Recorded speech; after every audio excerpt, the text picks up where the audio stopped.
मैं नाराज नहीं।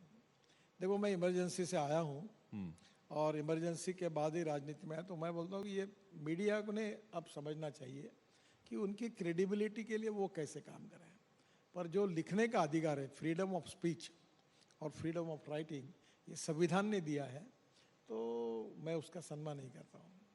आप स्टूडेंट लीडर भी रहे और स्टूडेंट लीडर्स लेकर अब तक का सफर आपने देखा, आपने कई बार ये बात कही कि सबसे मुश्किल है कानून बनाना, तो ठीक है, लेकिन कानून मनवाना बहुत मुश्किल है। आप जब स्टूडेंट लीडर थे तब आप कानून मानते थे सारे? देखिए, हमारे देश की एक समस्या है, ये बहुत गंभीर विषय है। कानून के प्रति डर भी नहीं और कानून के प्रति सम्मान नहीं, विशेष रूप से रोड सेफ्टी के बारे में। कोई सिग्नल है तो रुकना चाहिए। आप विदेशों में जाइए, अगर कोई सीनियर लोग अगर रोड को क्रॉस करते तो तुरंत गाड़ी रुक जाती है, दूर से ही, और रेड सिग्नल होगा तो रुक जाते हैं, लेन डिसिप्लिन का पालन करते हैं, हेलमेट पहनते हैं, और विशेष रूप से कभी भी लेन डिसिप्लिन में दूसरे लेन में नहीं घुसते हैं। हमारे यहाँ दुर्भाग्यवश हम कानून को सीरियसली नहीं लेते हैं। अभी ड्राइविंग लाइसेंस, अमेरिका में ड्राइविंग लाइसेंस अगर मिलाना है तो एक एक महीना लोग किताबों में अध्ययन करते हैं, अध्ययन करने के बाद थ्योरी परीक्षा देते हैं, फिर प्रत्यक्ष जाकर वो टेस्ट देते हैं, फिर लाइसेंस मिलता है।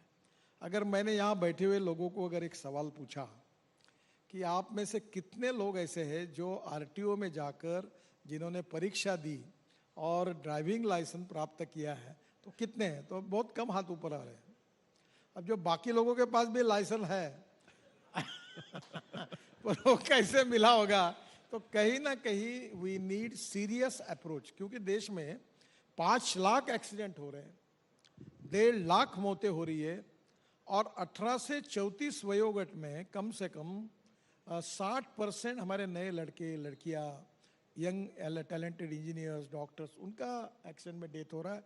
तो मैं ये जरूर कहूँगा कि कानून, इसके बारे में जो रोड सेफ्टी के बारे में, उसका पालन सब लोग करेंगे तो निश्चित रूप से हम अनेक लोगों की जान बचा सकेंगे। और इस समय we are highest in the world, ये अभिमान का विषय नहीं है, दुर्भाग्यवश हम सबके लिए बड़ा दुर्भाग्य का विषय है।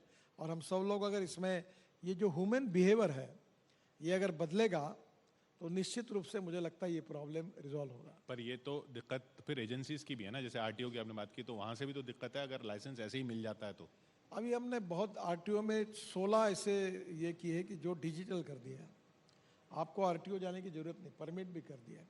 हम भ्रष्टाचार मुक्त डिजिटल एडमिनिस्ट्रेटिव सिस्टम को लॉन्च करना चाहते हैं, ऑलरेडी हमने लॉन्च किया है। अभी हम स्क्रैपिंग पॉलिसी ला रहे हैं। 15 साल के बाद जो गाड़ियाँ हैं, गवर्नमेंट ने निर्णय किया कि हम इसको बिल्कुल स्क्रैप करेंगे।